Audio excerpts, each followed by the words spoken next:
हम समाज के अंदर एक ऐसा वायुमंडल बना सकते हैं क्या, जो वायुमंडल देश को महान बनाने की दिशा में हो, जो वायुमंडल युवाओं को प्रेरित करता हो, जो वायुमंडल देश की समस्याओं का निरसन करने के लिए काम करे। इस प्रकार का वायुमंडल का निर्मित तो हम कर ही सकते हैं। और संकल्प लेने का वर्ष है, विशेषकर भारतीय जनता पार्टी के कार्यकर्ताओं के लिए, क्योंकि हमारी पार्टी की स्थापना ही महान भारत की रचना के लिए हुई है। हम सत्ता के लिए राजनीति में आए हुए लोग नहीं हैं, हम विचारधारा से बंधे हुए लोग हैं और हमारी विचारधारा महान भारत की रचना की विचारधारा है। ये संकल्प लेने का वर्ष है।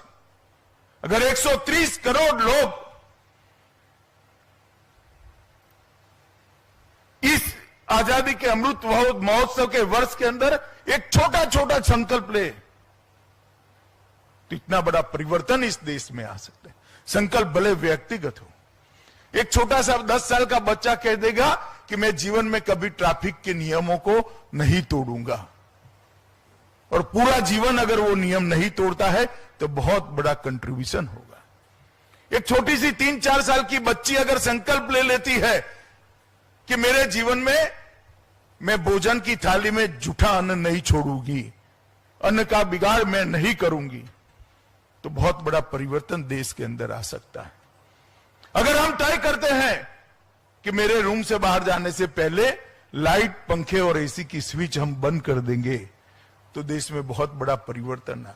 महान काम करने की जरूरत है, आपके भाग्य में होगा तो आप भी करिएगा, मगर छोटे छोटे काम हम सब कर सकते हैं और वो सबसे ज्यादा जरूरी है। अगर 130 करोड़ लोग इस प्रकार का संकल्प लेते हैं तो 130 करोड़ संकल्प का संपुट मां भारती को महान बनाने से रोक ही नहीं सकता। विश्व में हमारा उचित स्थान हमें मिलना ही मिलना तय हो जाएगा। आप कल्पना करिए, 130 करोड़ लोग एक ही दिशा में एक एक कदम बढ़ाते हैं तो 130 करोड़ कदम देश आगे बढ़ता है। जरूरत है एक दिशा में कदम बढ़ाने का संकल्प करने की। और मित्रों, इसलिए ये जो वर्ष है, हम सभी भारतीय जनता पार्टी के कार्यकर्ता, समस्त देशवासियों के लिए, मगर हमारे लिए विशेष रूप से देश के लिए संकल्प करने का वर्ष है। और सेल्यूलर जेल, मैं तो जब भी वहां जाता हूं मेरे रोंगटे खड़े हो जाते हैं। इन लोगों को जब इतनी यातनाएं दी होगी, क्या सोचकर सहन करे होंगे। कई ऐसे लोग थे जो जमींदार कुटुंबों से आते थे। बंगाल का सूची मैंने देखा, कई जमींदारों का नाम, कोई बहुत बड़े स्कॉलर्स का नाम अंदर था। कई बड़े धनपतियों के बेटे यहां जेल में रहे और कोल्हू में बेल की जगह बंद कर तेल निकालने का काम किया, कोड़े खाए, पारावार यातनाएं सहन करी, और सामने घनघोर अंधेरा था। एक ऐसी सत्ता के सामने वो लड़ रहे थे जिसका सूरज कभी डूबता नहीं था। मालूम नहीं उन्होंने अपने जीवन में आजादी को देखा या नहीं देखा, कई लोग नहीं देख पाए होंगे, मगर जब हम सोचते हैं तो मालूम पड़ता है कि वो लड़ाई वो न लड़ते तो आज हम स्वतंत्र भारत में हवा नहीं, श्वास नहीं ले सकते थे।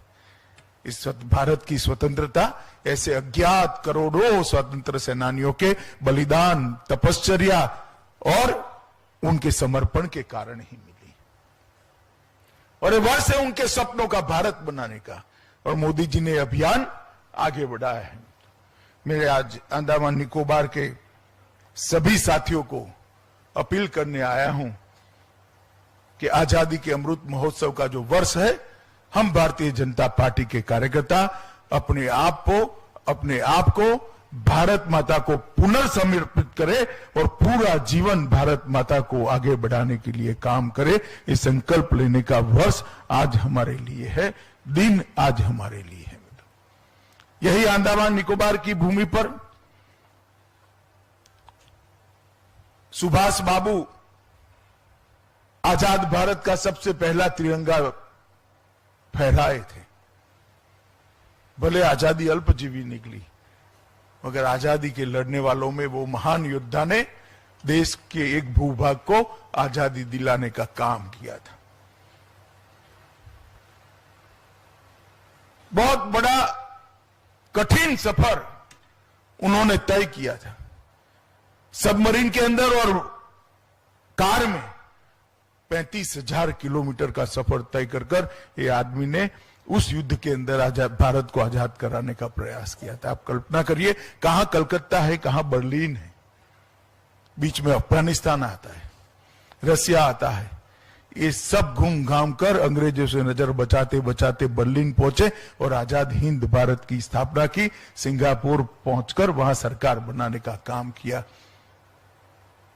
वो महान व्यक्तित्व, वो आजादी का महान सेनानी भी इस भूमि पर खड़ा होकर बोला था कि मेरे जीवन में मैंने आजाद भारत का तिरंगा फहराते देख लिया, मेरा जीवन सफल हो गया।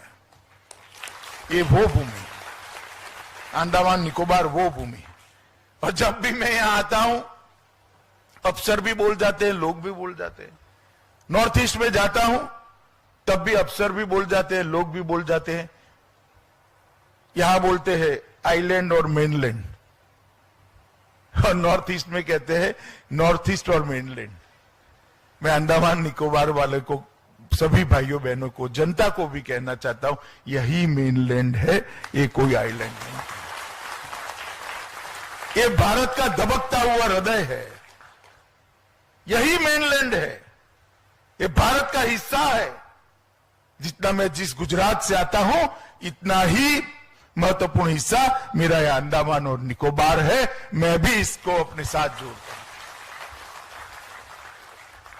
क्योंकि स्वतंत्रता का सबसे बड़ा संग्राम और देश भर से स्वतंत्र सेनानी जो लड़ते थे, इन्होंने एक बहुत बड़ी तपस्या यही यज्ञ वेदी के अंदर आहुति देकर करी थी। इससे बड़ा कोई स्थान हो नहीं सकता। इसलिए हम सब ने मन में से मेनलैंड कंसेप्ट ही निकाल दीजिए, ये अंडमान निकोबार ही हमारा मेनलैंड है, और इसको मानकर हमने आगे करना चाहिए। मित्रों, यहां पर मोदी जी ने ढेर सारे काम किए, मैं गिनाऊं तो बहुत लंबा समय जाएगा। जल जीवन मिशन में 66,000 परिवार को शुद्ध पीने का पानी दिया है।